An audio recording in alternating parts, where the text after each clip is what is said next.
Montana Talks here. Live and local. This is Montana Talks with Aaron Flint.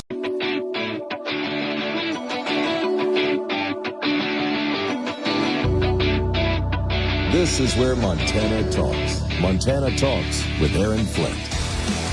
Hey, I'm here at the Hilton Garden Inn in Bozeman. Come down and see us if you're listening to 1450 KMMS right now. We've got microphones open for you. You can jump in on the conversation here in Bozeman. We got George Blackard in studio for Freedom Friday. George, how you doing back there? Happy Freedom Friday to you. Good morning, Aaron. Hey, it's a beautiful day here in Billings today. I'm doing great. And Same here in Bozeman. Yeah. Happy Military Spouse Appreciation Day today. Hey, that's awesome. It's always that's great. The Friday before Mother's Day, and that's something that Ronald Reagan started all the way back in, 1988 or so, 84, somewhere in there. And it was officially made a national holiday, I get. Well, they call it a nationally recognized day in 1999. So it's been around a while. Well, and that's so important because our military spouses and veteran spouses, they do not ever get the recognition they deserve. I mean, how many of our fellow veterans have said, you know what, it is so much easier for us, we felt, it was easier for us, no matter how hard the fight was, and yeah, we had some bad, horrible days, but it was easier for us to be over in the fight, knowing what was happening, even knowing what we were going through. But you think about the spouses and the family members sitting back home, like every day is uncertainty, and every day is sacrifice, and every day is trying to do everything without your other half. Yeah, exactly. And, whether it's a lady at home or a man at home while their spouse is gone, they're doing everything. They're doing the work of two people every day, all day, and they just don't get the recognition that they deserve. But today's the day. So, if you know somebody that's a military spouse, reach out to them, send them an email, send them a text, a call, and just thank them for everything they do and all the sacrifices that these spouses make. That's right. Yeah. And there's a lot of happy spouses now because I don't know if you saw the photos on our website, but we had a whole bunch of, soldiers get reunited with their families that just came home with the 1889th RSG, the Montana Army National Guard, from a near year-long deployment over in Southwest Asia. So big thanks to those spouses and their kids in particular. Absolutely, yeah. And that's another thing, too. It's Red Friday, remember everyone deployed. And, we still have troops all over the world, and they serve a dangerous job every day. So, we may not still have the war in Afghanistan going or Iraq, but, there are still people out there doing a dangerous job every day. Still people in Iraq. That's right. Still people in Iraq. Hey, by the way, speaking of remember everybody deployed, I got to remember, I need to get you a T-shirt. When I was at the Rock and R here in Bozeman a couple of Fridays ago, Matt and his crew from Signs of Montana, they got a great sign shop here in Bozeman that does signs all over the region. But they made their own special Red Friday Remember Every Deployed T-shirt, and I was like, I got to get George Blackard one of those. Nice. Those things are cool. So I'll see if I can pick one up for you. All right. Let's see, we got to take a quick break here on Montana Talks, the show where you get to talk. How do you get to talk today? Well, you can message us on the Montana Talks app or show up to the microphone. Anna in Bozeman in the house. Look forward to catching up with her. I'm Chad Pergram with the Speaker's Lobby. One issue Democrats are hoping will gain the support of young voters is new policy on marijuana. The Biden administration wants to ease federal restrictions on weed for the first time in half a century. College conflagrations are splitting Democrats, but the party has high expectations that less restrictive cannabis rules could grow support among youths. Republicans say this is bold politics as Democrats potentially hemorrhage votes. House Speaker Mike Johnson says it's an appeal to younger voters. Senate Majority Leader Chuck Schumer and other liberals are also pushing legislation to decriminalize cannabis at the federal level and expunge records of those with low-grade marijuana offenses. Republicans say it's all about November. Pew Research found that 88% of all Americans believe that marijuana should be legal for medicinal or recreational purposes. But there's concern about public safety, and there's worry that marijuana could serve as a gateway drug to other substances. Young people might embrace the policy changes, but some older voters hope that cannabis can serve as alternative medicine for pain and cancer. With the Speaker's Lobby, Chad Pergram, Fox News. Here's a look at your real weather for Billings and Bozeman. With sunny skies across the area for today, high temperatures will range from around 60 in Bozeman to the upper 60s in the Billings area. Then skies stay mainly clear tonight. Low temperatures from the upper 30s in Bozeman to the mid 40s in Billings. And that weekend outlook calls for more sunny, mild weather conditions, with highs on Saturday ranging from the low 70s in Bozeman to the upper 70s in Billings. This is weatherology meteorologist Paul Trombley. Hey, if you missed it on Wednesday's show, we got a surprise phone call from the Flathead County Sheriff and the Mayor of Kalispell talking about the big story regarding the illegal aliens dumped in Kalispell last week and how we can or how we should respond. Full audio on our Montana Talks website, or better yet, download the Montana Talks app for your smartphone. Click the on-demand button. You can download not only that show, but all 4 hours of every day's show on the Montana Talks app on your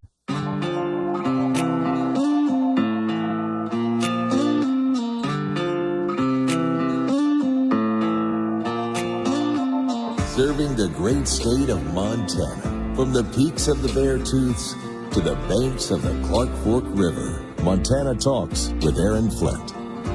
So George messaged me earlier in the week, hey, what's the plan for Friday? I was like, hey, let's keep Freedom Friday rolling. You can be back in studio. I'll be here at the Hilton Garden Inn in Bozeman. And then anybody, just like we take phone calls on Freedom Friday, today, though, you can just show up and join us in Bozeman here. And we got some great folks with us. George, you probably caught a little bit of the 6 o'clock hour of the show, but I don't know if you caught any of our conversation with Charles Garner.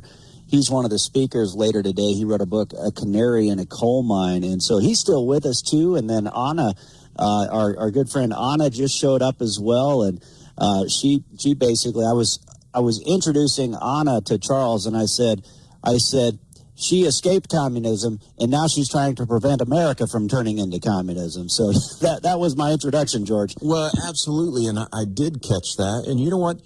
She's right, and you keep seeing all these people that have immigrated here legally that talk about what they left in their home countries and how bad it was, and they're sounding the alarm, saying, listen, you need to pay attention to what's going on here.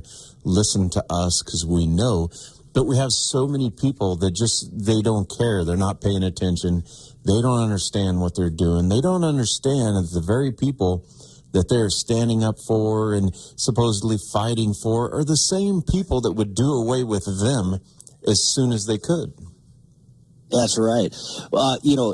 Charles Garner, he was asking, well, what do you and George typically cover? What's your plan? I said, we never have a plan. I said, we just kind of, George will have some topics he wants to talk about. I might have some things I might want to talk about. It's just a couple of guys having a cup of coffee, just bantering back and forth, and that's part of the fun. But I told him, sometimes George will have a great patriotic story, just like in a great, like you had with the Spouse Appreciation Day thing. That's awesome. And man, what a great message there. But I also told him, sometimes we'll talk about the crazy woke stuff that's being pushed on our military as well. In fact, Charles Garner, tell me what you were telling me a little bit during the break about, hey, you've got a chapter in your book. We have a chapter on woke. John titled it Wake Up to Woke. The woke agenda is so broad. There are so many topics under there. It's splintering America. We have on our coins, e pluribus unum, out of many one. Well, what woke does is reverse that. It is e unum pluribus, out of one, many.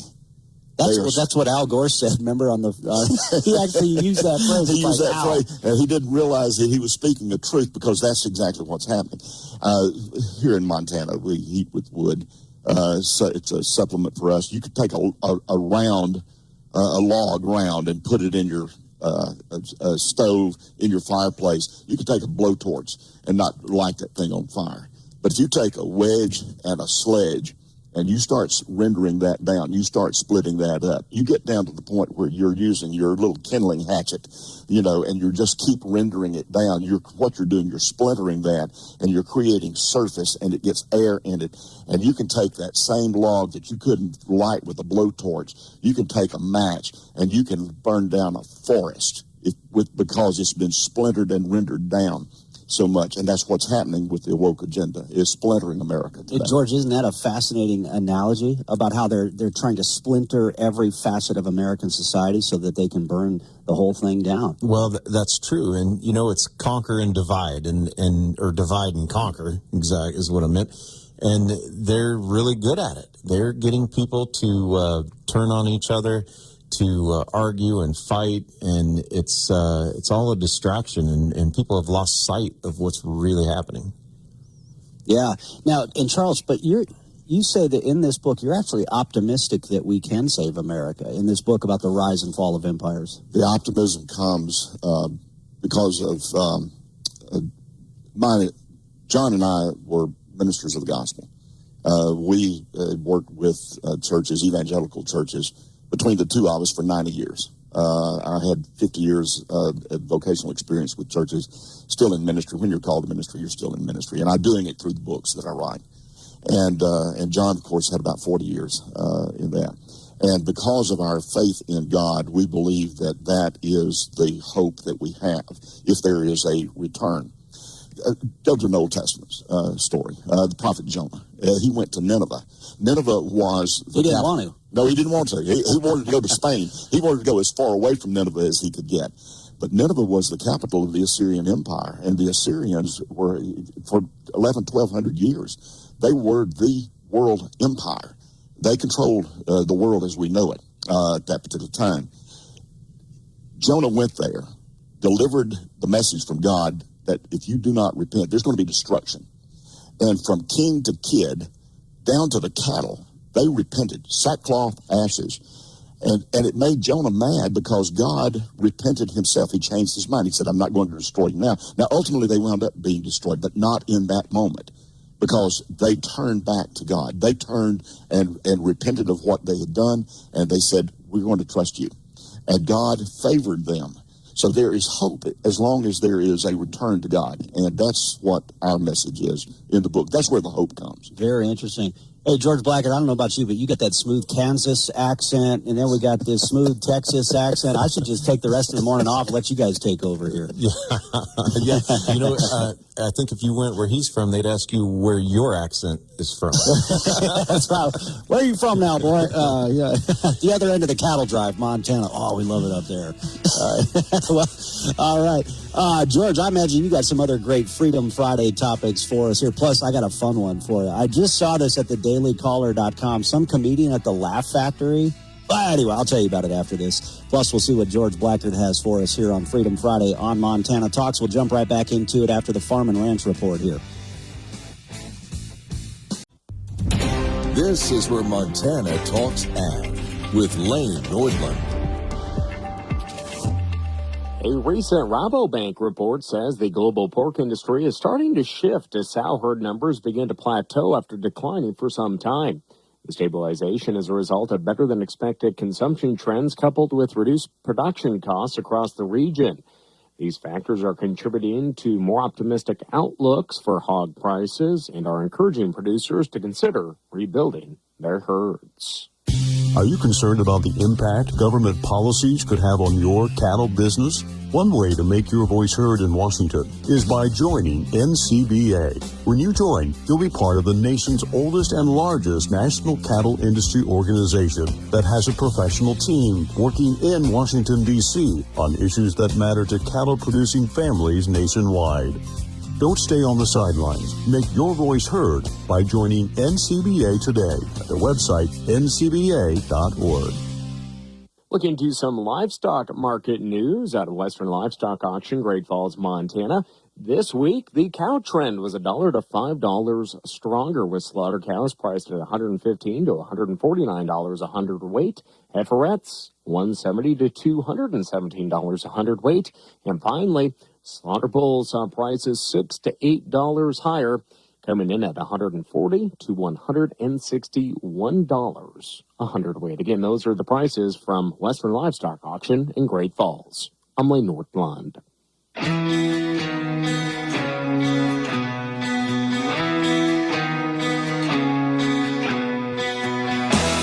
Taking your calls live. 406-294-0970. Montana Talks with Aaron Flint. All right, hold your phone calls for today, but send us messages on the Montana Talks app if you got a message to share, or if you want to be on the show today, come down and see us. If you're in Bozeman, we are at the Hilton Garden Inn, broadcasting live here all morning long. In fact, we got a lot of folks who are starting to line up to join us on our open microphones here as well. George, did you have a topic that you wanted to get to and then to kick off the conversation? Well, I got a couple, really. One of them is this whole talk about the Air Force taking over Air National Guard troops and pulling them in to that new branch of service. And it's so obvious, and we talk about it a lot, that Joe Biden doesn't understand the Constitution or what he's allowed to do and not allowed to do. And here they are, he's supporting this, and you have 50 governors. All 50 governors are against it. They've all signed a letter. But it's this separation between the federal and the state military. I mean, everybody knows that the governor's in charge of the National Guard in your state. And they are trying to take that away from them. And, they're trying to take these people that signed up for the Air National Guard and put them in the full-time Space Force. And I don't even see how you can do that. Because technically, you kind of have a contract with the government when you join the military. So, I'm just not sure how Joe Biden and the Air Force thinks that they can get away with this. Yeah, that's interesting. So I hadn't heard, because I like the idea of creating a Space Force for the National Guard, just like we have an Air National Guard and an Army National Guard. I like the idea of having a space element of the National Guard. But what you're saying is Biden is trying to not make them National Guard, that he would just take this chunk of Air National Guard airmen and then convert them over to some sort of federal sole specific mission. That sounds doesn't sound like a good plan if you ask me. Yeah, and it's interesting that the representative from Alabama, I think his name's Rogers, he's on this committee, and he supported this at first wholeheartedly. He's a Republican. And now he's back to, I think it's a good idea, but the Air Force is going to have to sell everybody on it if they want to get it done. And so I think he sees that you have 50 governors that are against it, and he's like, I don't want to be the only guy standing out here saying that I want this. So he's eased off on his support for it. But what's going to get a little sketchy is, they're going to have a must-pass defense bill this year. And this is going to be in it. And, that's how they get some of this stuff done. They put it in these must-pass bills, and that's right. That's how it gets passed. So another rider. Well, yep. if you want your steak, you better get all this other garbage on your plate at the same time too. Hey, George, I mentioned we've got Anna in the house here, and I've so gotten to enjoy meeting her and her husband over the years. They were able to leave a communist country. They grew up under communism, and then now want to save freedom in America.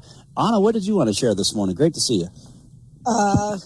It's interesting point about Biden administration trying to basically eliminate states' national guards, because the first rule of communism is eliminate all separations, remove all local government, remove all local authorities, remove church, because church is independent organization, so they either submitted to exterminated.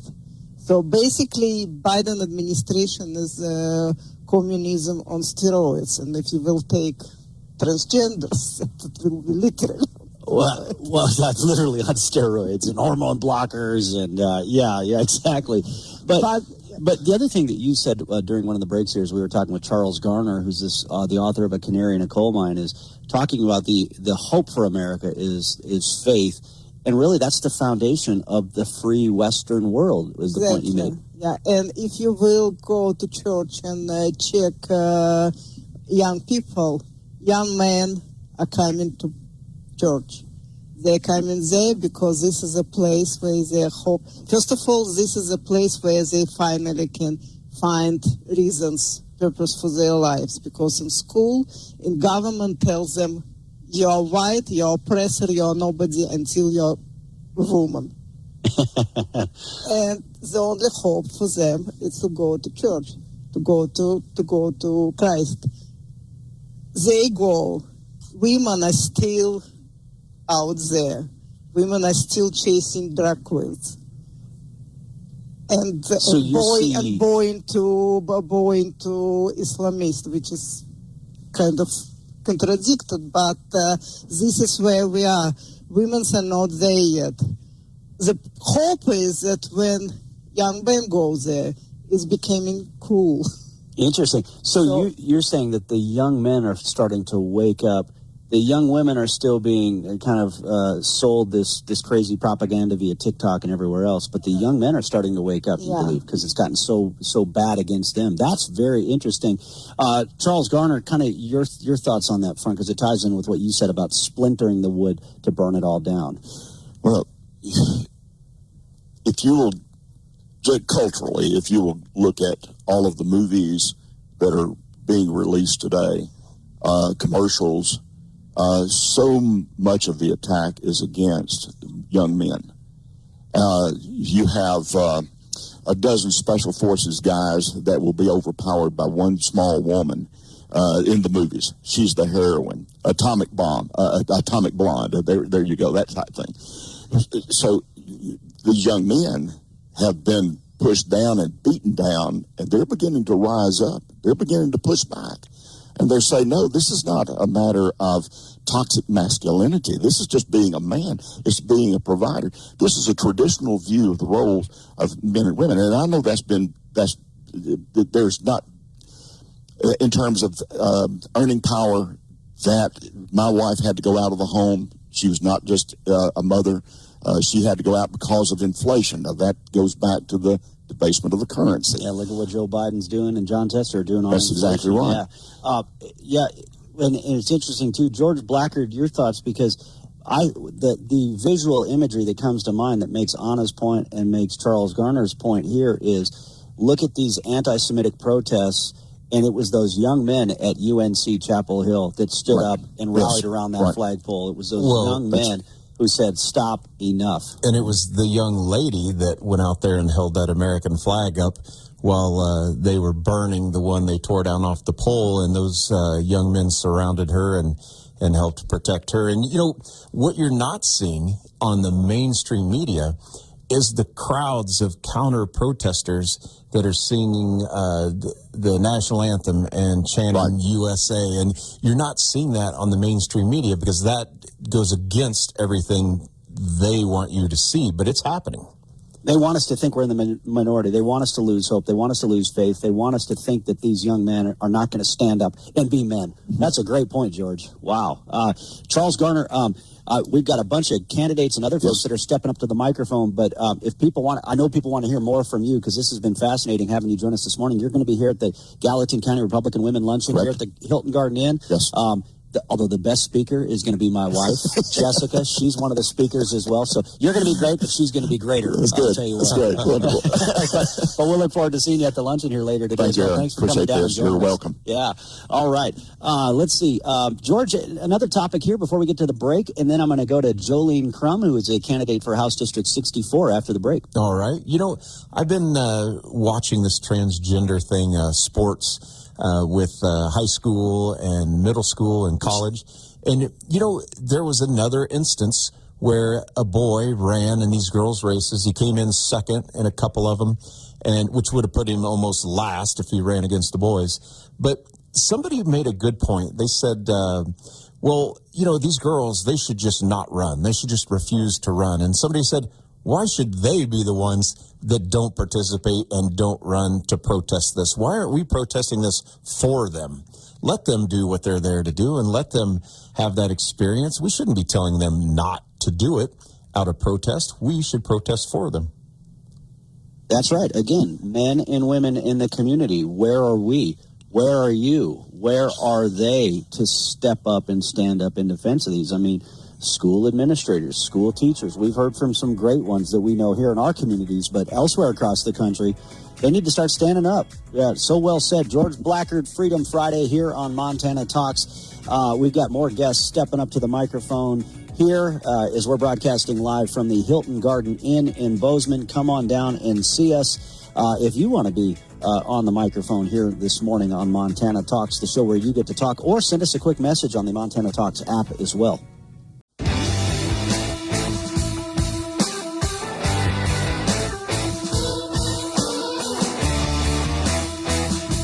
This is where Montana talks. Montana Talks with Aaron Flint. Hey, we're here at the Hilton Garden Inn in Bozeman. George, you're missing out, by the way. Man, they got a breakfast buffet like 50 feet behind me here. So, the break. I've been to several Legion conventions and things there, and that's a great place. They got a great staff here, a great crew, so we want to thank them for the hospitality for sure. And no offense to anybody who's not originally from Montana, we're not haters, but they got some Montana natives here running the show too, which is pretty cool. This is so cool, George. We've got an all-lady lineup, I'm calling it, right in front of me here. I've got, of course, Anna, who we got to hear from a few minutes ago, and we're going to come back to her in a couple of minutes. I've also got Jolene Crum, a candidate for House District 64, and Esther Fishbaugh, candidate for House District 65. Jolene, you got here first. Jolene Crum, candidate for House District 64. Before we hear you talk about why you're running for the legislature, this whole conversation that we've been having with George and everybody else about young men stepping up and being men. You gave a great example about your own son, and tell us about this. Was it a speech he wrote for a class, a paper? What was it again? To pick a topic to write and then speak on, and his paper was on biblical masculinity. And I didn't exactly know the flow or the content, but we regularly, are in the scriptures with our children. We've read them several times, J.C. Ryle's book, Young Thoughts for Men, Thoughts for Young Men, and just really trying to, stir that up in them. And he wrote a great paper on biblical masculinity. He had to present it to his class. And in fact, he had other kids from other grades sit in on his speech because they knew Caleb was going to talk. We want to hear what he has to say. And he's such the type of leader in that class that when his classmates that are girls are having problems with another boy, they come to him and he settles the argument for them. So they see that leadership playing out day to day.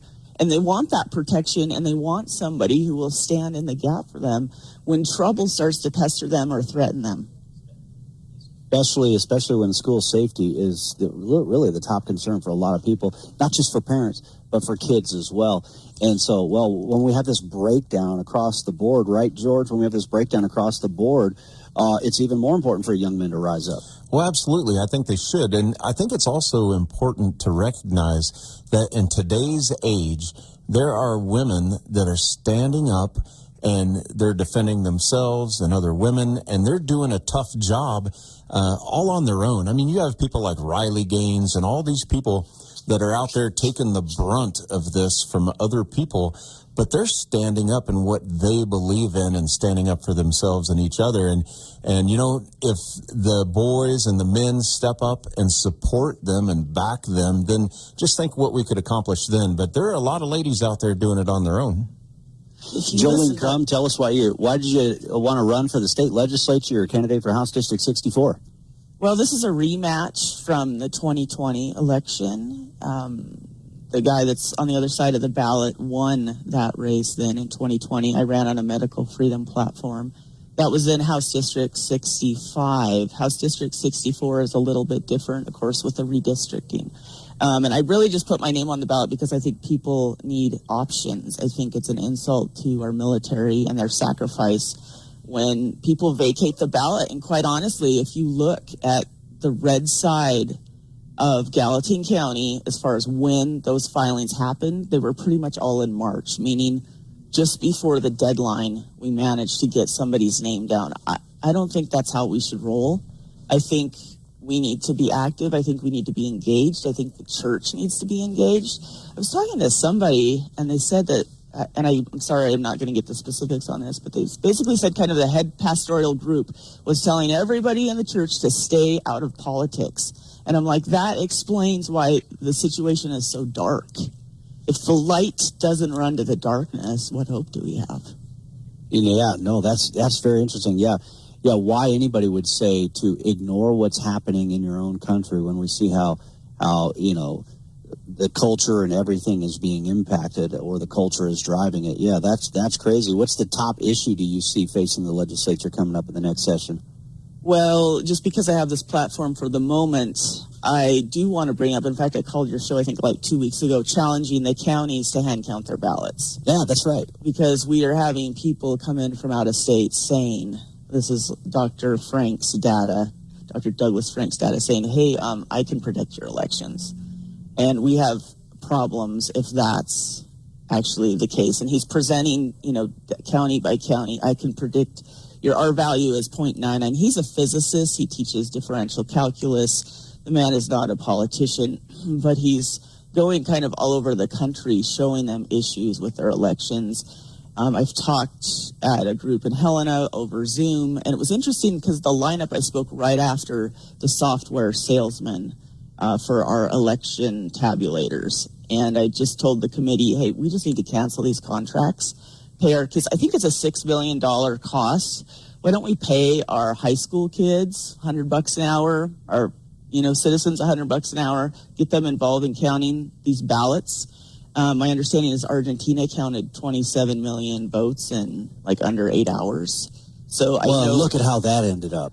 Actually, it ended up pretty great, didn't it? They got Javier Milei finally reining in crazy inflation down there. Yeah. I mean, just remarkable to see what a difference. And they called him the Donald Trump of Argentina. Yeah, he's an economist, so he's not just a guy with crazy hair. That's right. Yeah, exactly. No, he's been incredible to watch. Well, Jolene Crum, thanks for coming down and joining us on this show. Stick around if you want to in the 8 o'clock hour as well. If we have some more time, we can chat with this more. Or if you got to run, I understand you're busy. With kids and everything else. So, yeah, I can stay for a few minutes. All right, sounds good. Esther Fishbaugh in the House, candidate for House District 65. And by the way, neither one of you have a primary opponent, so you're the only Republicans in the race. But Esther, that's correct. Esther Fishbaugh, good to see you as well. Tell us why you wanted to run for the state legislature. Well, I'm one of those late filers that filed like the day before, and at the request of our Republican Party, I still work full time. So this is a big ask to do it. But I see that we need to have responsible voices in our legislature, voices that are familiar with business, which I've been in all my life. I've been in the same business for 37 years, actually working with the Forest Service, the federal government. And I liken that to sleeping in bed with an elephant. Every time they twitch, we're running for our lives. So to have survived. There's a lot of ladies who probably can identify with that analogy. It's like. Certainly. And so I'd just like to see some common sense come in. I'm a fourth-generation Montana. I was raised on a dryland wheat ranch. My family's been in America since the Mayflower. My husband's family rode with Paul Revere. Wow. So we've been in America for a long time. We consider ourselves Americans, and I love Americans. Those guys are so inventive. They're so, if you just release the creative power of the American people instead of regulating them to death, I think that's one of the things I would like to see us do is update our regulations so they're not so draconian. We've had too many side issues that have influenced the regulations that we have that are not necessary, and they burden business excessively.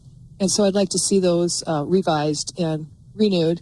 I'm looking at the abortion issue.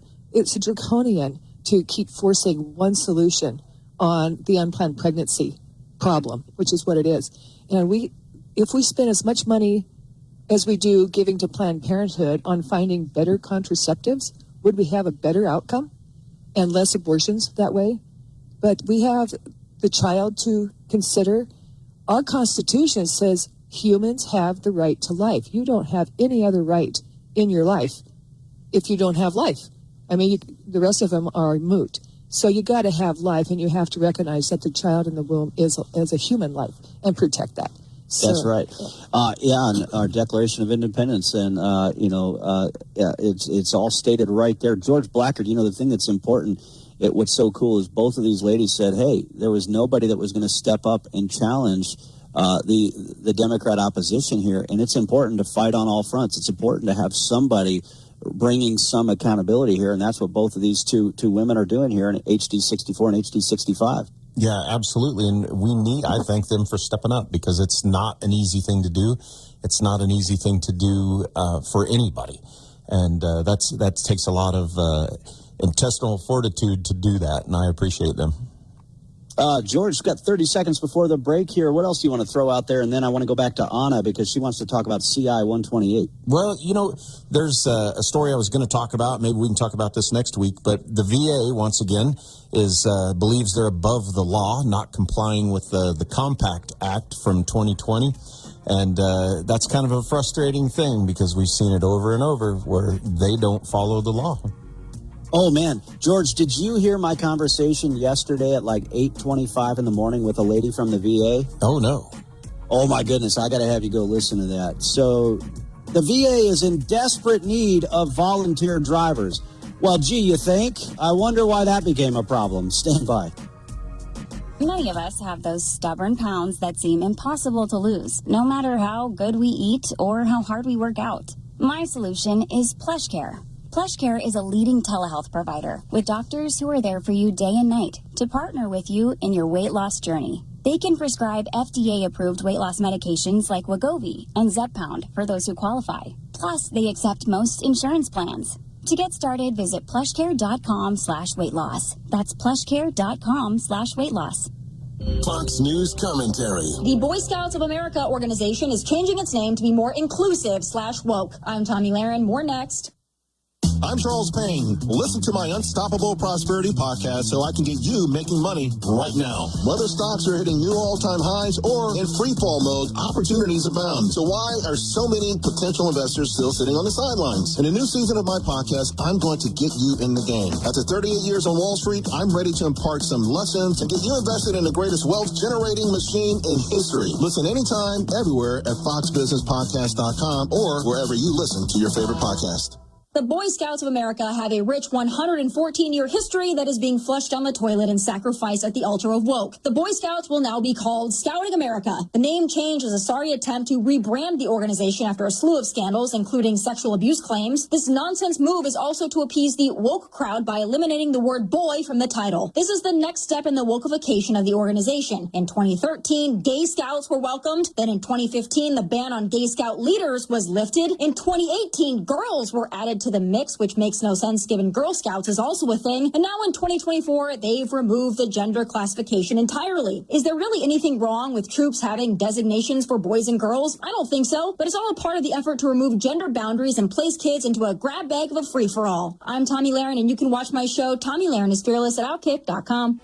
Friday's Montana Talks. We are broadcasting live from the Hilton Garden Inn in Bozeman. If you're in the Bozeman area, whether you live in Bozeman or you're in town for the graduation this weekend, come down and see us. Again, Montana Talks, broadcasting live from the Hilton Garden Inn in Bozeman. We've got the microphones open for you. Anybody who wants to join us, come down and see us. Full details, MontanaTalks.com, because I'll be making a couple of other stops along the way from Belgrade to Big Timber. To save 15% today. Brought to you from the Montana Hot Spring Spas, the hot tub company that your friends recommend, Studio.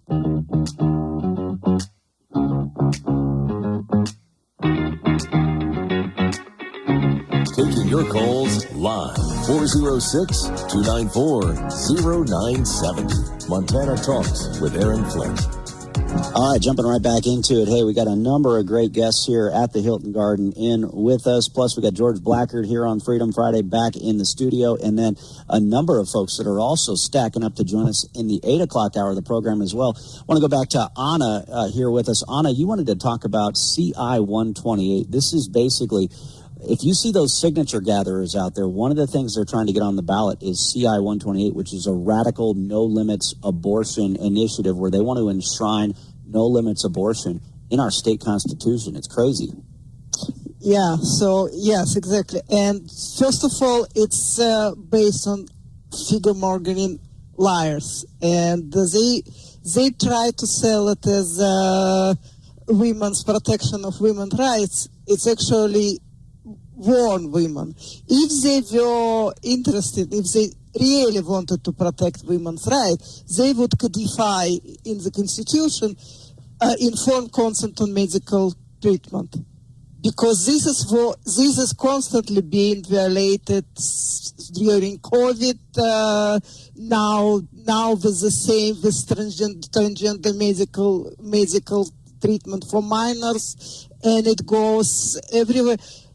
So this will be really important things to add to Constitution, codifying Constitution, informed consent to medical treatment, made doctors liable for misleading patients. Well, and that's this whole, it's a misleading campaign that the radical abortion lobby is leading. They're going to say, oh no, we limit abortion at viability. Oh, give me a break. No, do not believe a word that these folks say. They are trying to get no limits abortion enshrined in our state constitution. Well, Anna, great to see you. Thanks so much for coming down. And hey, feel free to stick around too as other folks join us on the microphone in the hours ahead. So George Blackard, so yesterday, if you go back and listen to the podcast, I got pretty fired up. So I had a lady from the VA, National Office of Civic Engagement, something like that. They're in desperate need of volunteer drivers, to drive veterans to their healthcare appointments. And so, but I got fired up because she told me that they still will allow local leadership to require the COVID shot and potentially mask mandates. And I'm like, how do you think you're going to get volunteer drivers? You kicked all these guys to the curbs over that stupid COVID shot mandate and mask mandates. I said, that's the reason you're in this pinch. And yet you guys are still going to allow in local leadership to make these decisions. I just said, what a slap in the face. Well, that surprises me that's not still being upheld by national or, the VA in D.C. So locally, they can change that. Well, here's the thing. We know what those leaders are like locally, and they're gonna err on that side with the shot. And I don't know. That's frustrating as heck. But it just goes to Aaron, that thing I mentioned a while ago. By that 2020 law, the VA is supposed to have all their VA law enforcement take suicide prevention training. And, out of 4,500 people, only 1,300 have taken it. And this is mandated by law, and they're not making sure that this happens. So, they just do their own thing. They make their own rules. They don't listen to the law. And, then they do silly things like this. We don't have any drivers because, you got to have this COVID shot. I also asked the director. I said, ma'am, if you could please share with the secretary how frustrated we are, how ticked off veterans are. I said, because, and frankly, I think the secretary needs to issue an apology on behalf of the way veterans were treated with the COVID vaccine, mandates, these voluntary drivers, et cetera. Apologize to the people that you kicked to the curb a few years ago. George, always great to see you. Happy Freedom Friday, my friend. Thanks, Aaron. Have a great time. Hey, we will. We got 2 more hours of a great time yet to come. Big thanks to Jolene Crum, candidate for House District 64, and Esther Fishbaugh, candidate for House District 65, the 2 Republicans in both of those races. Great to see you. Open microphones at the Hilton Garden Inn.